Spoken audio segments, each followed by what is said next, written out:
अस्सलाम वालेकुम। एक और बहुत ही मज़ेदार सी रेसिपी मैं आपके साथ शेयर करने लगी हूँ। हम बनाएंगे बीफ चना पुलाव। बीफ और चनों से मिलके इतना मज़ेदार पुलाव बनता है, आप एक बार ज़रूर ट्राई कीजिएगा। इतना आपको मज़ा आएगा कि आप बार बार बनाना चाहेंगे। तो चलिए फिर बनाना शुरू करते हैं। तो मैंने ले लिए थे 1 किलो बासमती राइस। तो जब भी आपने पुलाव बनाना हो या बिरयानी बनानी हो तो सबसे पहला स्टेप होता है चावलों को भिगो के रखने का। तो इसलिए मैं भी सबसे पहले चावल को वॉश कर रही हूँ, उसके बाद मैं इन्हें भिगो के रख दूँगी। तो चावलों में आप खुला पानी डालें और उसके बाद मसल के आप अच्छे से हाथों से मसलें और चावलों को अच्छी तरह वॉश करें। और जब इनका ये गंदलापन दूर हो जाए तो फिर आपने पानी डालना है। तो ये देखिए इस तरह मसल के आपने चावलों को वॉश करना है। और ये देखें इस तरह से पानी हो चुका है। अब ये पानी मैं गिरा दूँगी और 3 से 4 बार और पानी डाल के अच्छे से वॉश कर लूँगी। तो चावल अब अच्छे से वॉश हो गए हैं। अब मैं इनमें पानी डाल के इन्हें भिगो के रख दूँगी। तो ये देखें ये पानी इस तरह से साफ़ हो गया है।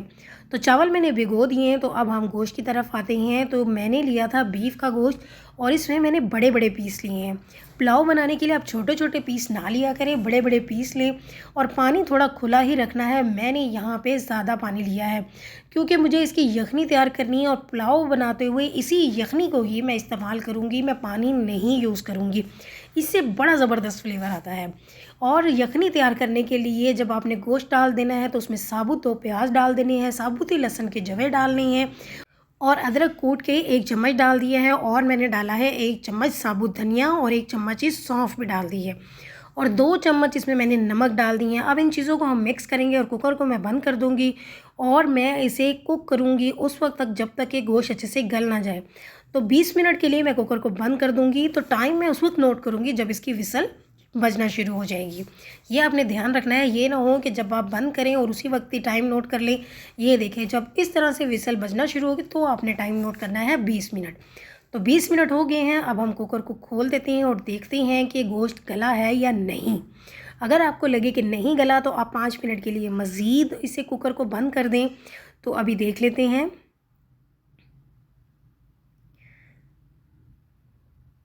तो देखने में तो लग रहा है कि गोश्त अच्छे से गल चुका है।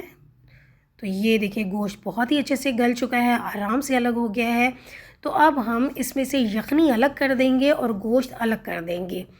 यखनी हमें सेपरेट रखनी है क्योंकि वो बाद में हम यूज़ करेंगे।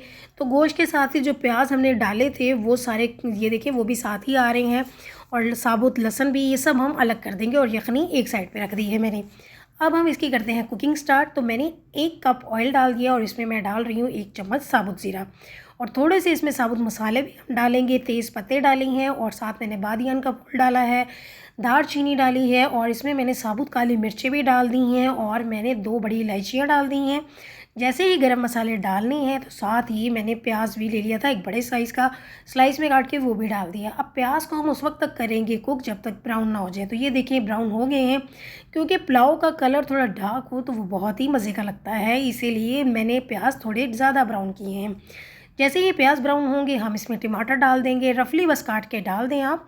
2 टमाटर ले लिए थे बड़े साइज़ के, उन्हें मैंने डाल दिया। अब अच्छी तरह से मिक्स करेंगे और उसके बाद हम इसमें डाल देंगे गोश्त जो हमने अभी यखनी से अलहदा किया था, क्योंकि उसमें प्याज भी थे और लहसुन भी थे साबुत जो हमने यखनी बनाते वक्त डाले थे।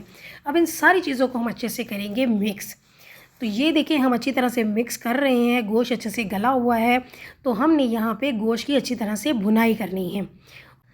तो गोश्त को हम अच्छी तरह से भून लेंगे, उसके बाद बाकी मसाले हम डालेंगे। पहले हम थोड़ा सा गोश्त को भून लें। तो बीफ पुलाव बहुत मज़े का बनता है, लेकिन अगर आप उसमें चने भी डाल दें तो उसका मज़ा जो है वो दोबाला हो जाता है।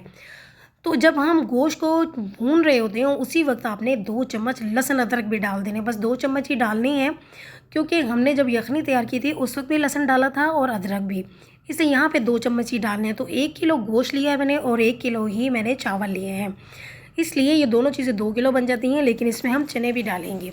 तो गोश्त को ये देखिए भूनते हुए 5 मिनट हो गए हैं। 5 मिनट में बहुत अच्छे से भुनाई हो जाती है और टमाटर भी अच्छी तरह से मैश हो रहे हैं। अब हम इसमें मसाले डाल देते हैं। 1 चम्मच हम पिसी हुई लाल मिर्च डाल देंगे और इसमें हम डाल रहे हैं धनिया पाउडर 2 चम्मच, आधा चम्मच हल्दी डाल देंगे और आधा चम्मच इसमें हम गरम मसाला भी डाल देंगे पिसा हुआ। 2 चम्मच हम पानी डालेंगे और इसे मिक्स करेंगे। अभी मैंने नमक नहीं डाला, तो अभी आपने भी नमक नहीं डालना, क्योंकि जब हमने यखनी तैयार की थी उसमें 2 चम्मच नमक डाला था। तो जब हम यखनी डाल देंगे उसके बाद फिर हम टेस्ट करेंगे, अगर हमें नमक कम लगेगा तो फिर हम डाल देंगे जितना भी हमें कम फ़ील होगा। इसलिए मैं अभी नहीं डाल रही, ऐसा ना हो कि नमक ज़्यादा हो जाए, इसलिए आपने एहतियात करनी है। तो बीफ पुलाव और चना पुलाव मैं बना रही हूँ, लेकिन साथ-साथ यहाँ पे मैं चिकन कढ़ाई भी बना रही हूँ, क्योंकि मेरे घर गेस्ट आ रहे हैं, इसलिए मैं दोनों चीज़ें ही बना रही हूँ। तो मैंने कहा आपको ये भी दिखा दूँ कि मैं साथ वाले चूल्हे पे क्या बना रही हूँ। तो मैं यहाँ पे चिकन कढ़ाई बना रही हूँ। कढ़ाई की रेसिपी मैं आपके साथ बहुत दफ़ा शेयर कर चुकी हूँ, वो आप मेरे चैनल पे जाके देख सकते हैं। तो अब हम वापस अपने बीफ चना पुलाव की तरफ आते हैं। तो ये देखिए मैंने 1 प्याली चने ले लिए हैं और चनों को अच्छे से बॉईल किया हुआ है। जब गोश्त और मसाले अच्छे से भुने जाएँ उस वक्त हमने चने भी डाल देने हैं। अब चनों को भी हम भून लेंगे, बस चनों को हमें ज़्यादा भूनने की ज़रूरत नहीं होगी, क्योंकि चने इतने अच्छे से गले हुए हैं। अगर चने बहुत ही अच्छे गले हों तो फिर अगर आप ज़्यादा भूनेंगे तो वो मैश होने लगते हैं। इसलिए बस 2 से 3 मिनट ही भूनना है, इससे ज़्यादा चनों को नहीं भूनना। और फ्लेम यहाँ मैंने मीडियम किया हुआ है। मीडियम फ्लेम पे हमने चनों की भी अच्छे से भुनाई कर ली है। अब हम इसमें तैयार की हुई यखनी डाल देंगे। तो मैंने इसे नाप लिया था, आपने मेजर ज़रूर करना है, क्योंकि 1 किलो चावल जो है वो 3 ग्लास बन रहे थे। तो मैंने यखनी डबल क्वांटिटी में ले ली है, तो मैंने 6 ग्लास इसमें यखनी डाल दी है। मुझे एक्स्ट्रा पानी डालने की ज़रूरत नहीं पड़ी, इसीलिए जब मैंने गोश्त को गलाया था तो यखनी मैंने ज़्यादा तैयार कर ली थी। तो ये एक बड़ी ज़बरदस्त सी टिप है, आपने यखनी ज़्यादा ही तैयार करनी है। तो जैसे ही यखनी उबलने लगे आपने चावलों का पानी निकाल देना है और वो चावल इसमें शामिल कर देने हैं। भिगोने से देखिए ये फ़ायदा हुआ, आपने नोट किया होगा कि पहले चावल जो हैं इस बॉल में थोड़े कम थे, लेकिन वो पड़े हुए तकरीबन आधा घंटा जो है वो भिगोए रखे मैंने, उससे क्या हुआ ये अच्छे से फूल गए हैं। इसलिए चावलों को हमेशा भिगोया करें जब भी आपने पुलाव बनाना हो या बिरयानी जो भी बनानी हो। तो ये देखें जब हमने चावल भी डाल दिए मज़ीद ये उबलने लग गया है पानी दोबारा से। और यहाँ मैं आपको बताऊँ कि अगर आपको लगे कि यखनी जो है वो ज़्यादा नहीं बनी तो आप थोड़ा सा दूसरा पानी भी डाल सकते हैं। तो अब मैं इसमें जब मैंने चावल भी डाल दिए और ये उबलने भी लग गया तो अब मैं इसका नमक चेक कर लूँगी। उससे पहले नमक आप चेक करेंगे तो आपको कम ही लगेगा, लेकिन जब चावलों में उबल जाए तो आपने चेक करना है। तो मुझे कम लग रहा था इसलिए मैंने 1 बड़ा चम्मच भर के डाल दिया है। बस इतना ही कम था, इससे ज़्यादा आपने नहीं डालना। अब जब चावल गलने लगे तो आपने बहुत ही एहतियात से चम्मच चलाना है, वरना क्या होता है अक्सर लोगों के चावल जो है वो टूट जाते हैं, तो वो टूटने नहीं चाहिए। तो ये देखिए जैसे जैसे पानी जो है वो कम हो रहा है मैं बिल्कुल ही हल्के हाथ से चम्मच चला रही हूँ। उल्टा चम्मच करके आपने बस आराम आराम से चलाना है ताकि चावल नीचे लगे नहीं। और यहाँ पे मैंने फ्लेम भी मीडियम टू लो कर दिया है। और ये देखिए जब ये कंडीशन आ जाए छोटे छोटे बबल्स बनने लगे तो यहाँ आपने फ्लेम और लो कर देना है और चम्मच बिल्कुल आहिस्ता से चलाना है ताकि चावल टूटे नहीं, क्योंकि अच्छा पुलाव और अच्छी बिरयानी वही होती है जब आपके चावल अच्छे खिले खिले हों और उनका साइज़ भी अच्छा हो। तो देखें पानी जैसे ही ड्राई हुआ अब हम इसे दम लगा देंगे 20 मिनट के लिए। तो 20 मिनट हो गए हैं, तो 20 मिनट के बाद अब हम चेक करते हैं। तो ये देखिए कितना ज़बरदस्त पुलाव बना है, बहुत ही अच्छा बना है, खुशबू भी इंतहा अच्छी आ रही है।